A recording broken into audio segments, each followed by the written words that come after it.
Today, I'm so excited to share with you 5 impactful ways to keep your resolutions this year.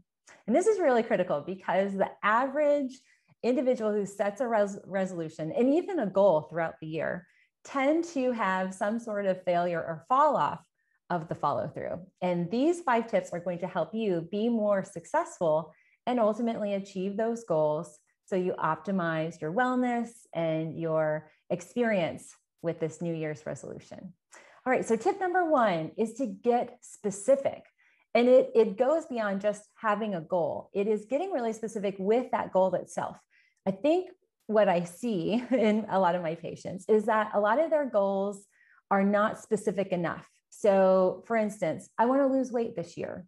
Well, that's great, but let's quantify it. And so 1, I always ask, is it quantifiable? And 2, is it achievable? So for instance, maybe some of your goals might require a certain amount of money, and maybe you don't have that budgeted in this coming year.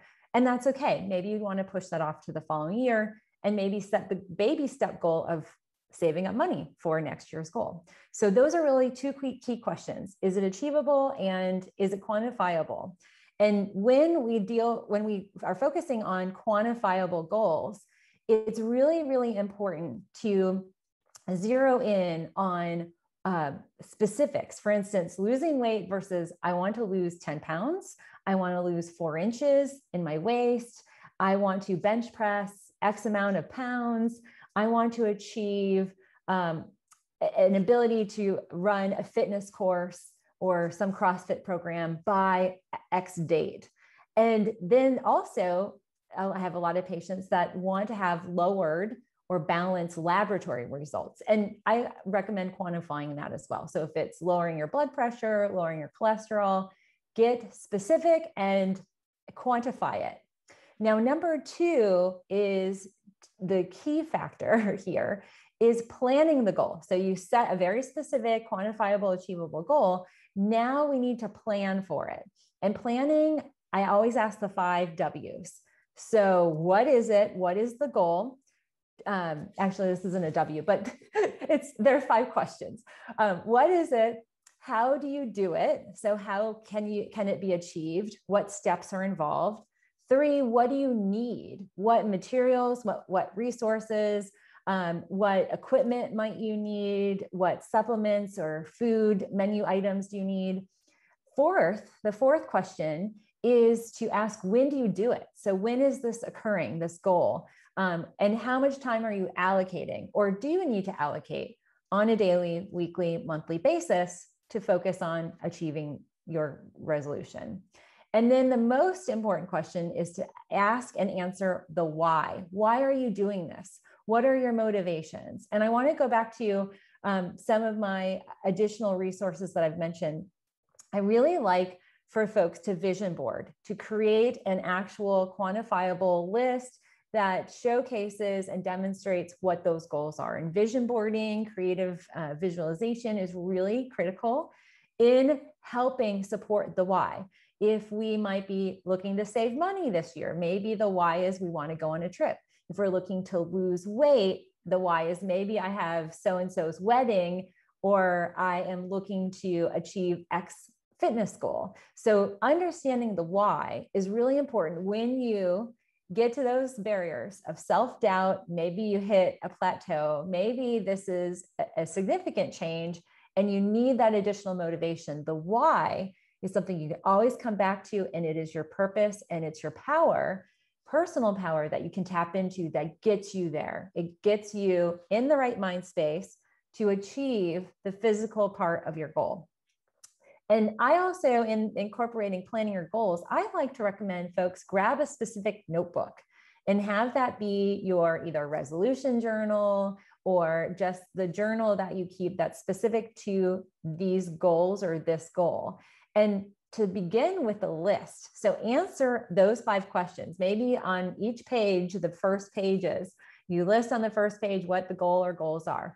Page 2, you write, how am I doing it or these? And you basically identify lists that might identify all those factors. What do you need?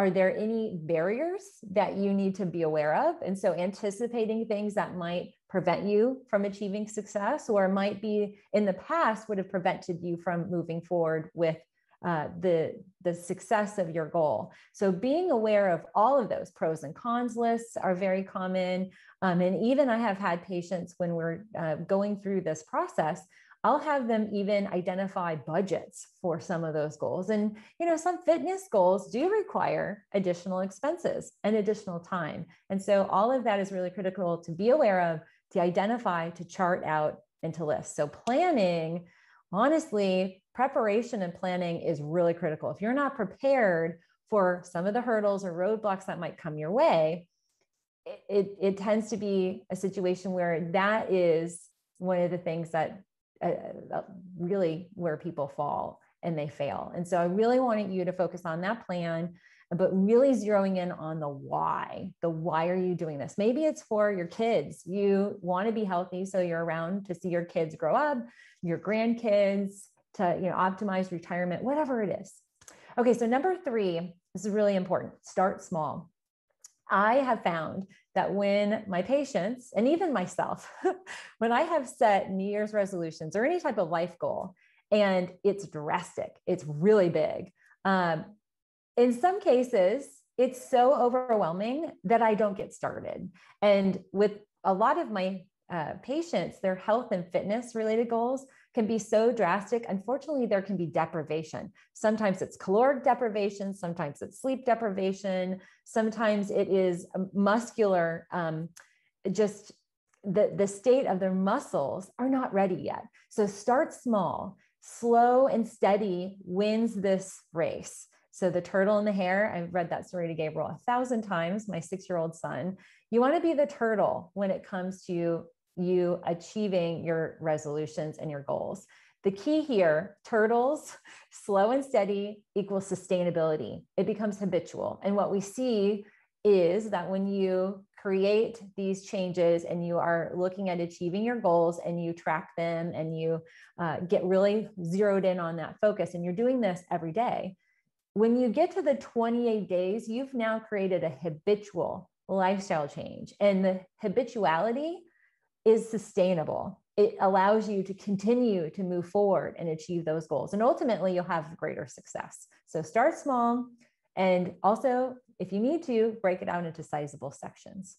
Okay, number 4 is really critical. We need daily reminders. We need daily reminders of why we're doing this. So going back to the goal planning, why, what's your why? And sometimes it's as simple as putting on, I love Post-it notes, friends. I love Post-it notes. So make sure you put Post-it notes on your list of items to grab this season, because you can use Post-it notes in really impactful ways as daily reminders. I have found that when I recommend to patients, when they write the goal or the activity or the task that they have on their resolution list, that if they post it on the mirror where they brush their teeth in the morning and the evening, they post it in their car, dashboard's really impactful. And they also put it on their computer and laptop or whatever workspace they have. That becomes really great because you're constantly looking at that. When you're brushing your teeth, you can now go into a meditative kind of goal-focused state where you're focused on, okay, what's my why? I'm doing this for X, Y, and Z. I need to do X, Y, and Z. And it's on your mind. First thing when you wake up, it's on your mind, the last thing on your mind before you go to bed. That really helps incorporate that focus. So Post-its are great to use. Phone apps are great. I've detailed that as well, and some information for you guys, as well as vision boards. So use the vision boards. You can post those at work. And actually, we used to do this when I was in the corporate world before I got into natural medicine. But we would, as a company, we would have each individual create vision boards. We had a very metaphysical group vice president. And so we would do these like group effort vision boards. And so we'd have individual vision boards, and then we'd present to our team, and then we'd have an overall group vision board. And I tell you what, we were highly successful when we were doing that. And also consider journaling. Journaling can be very impactful. I love the 5-minute daily journal that tends to be gratitude oriented, but it also allows you to notate the goals that you achieved and tasks that you did to achieve those goals. And 5, last and final, is set realistic expectations for yourself. This becomes really impactful when we are looking at some of these big lifestyle changes. If you have never worked out or you haven't trained for a marathon before, or whatever that goal might be, and it's new, I want you to make sure you give yourself daily grace. It's okay if you didn't hit X, Y, and Z reps. It's okay if you didn't achieve all of the micronutrient density, or you skipped a keto day, or whatever it might be. Patience with your body is going to be really critical in helping you achieve that goal. Our body time, especially in the health and fitness world, our body time does not operate on human time. So our body time is a lot slower. It takes months sometimes to realize some of these changes. And sometimes you just have to have faith that your body will achieve those goals. You might not see it. So kind of put aside the whole instant gratification and needing to see inches in the scale moving, and really focus in on giving your body the grace and space to achieve these goals. And resolution setting, goal setting is a process. It's daily, and it needs to be, again, sizable and achievable. And it's a behavioral change, and behavioral changes do not happen overnight. It's a process, and it will be a process that you encounter for the rest of your life, especially if you are adding 80% greens and whole fresh food, or making a change in addressing heart disease, or trying to really support your body and your muscle mass so you reverse osteopenia or osteoporosis, or achieve a big goal, either financial or personal. Just know, slow and steady wins the race. Have faith in your body and give yourself grace. So those are my 5 tips. I'm so excited to celebrate the new year with you, and I know you are going to do it. Have faith in yourself. You deserve all the success in the world.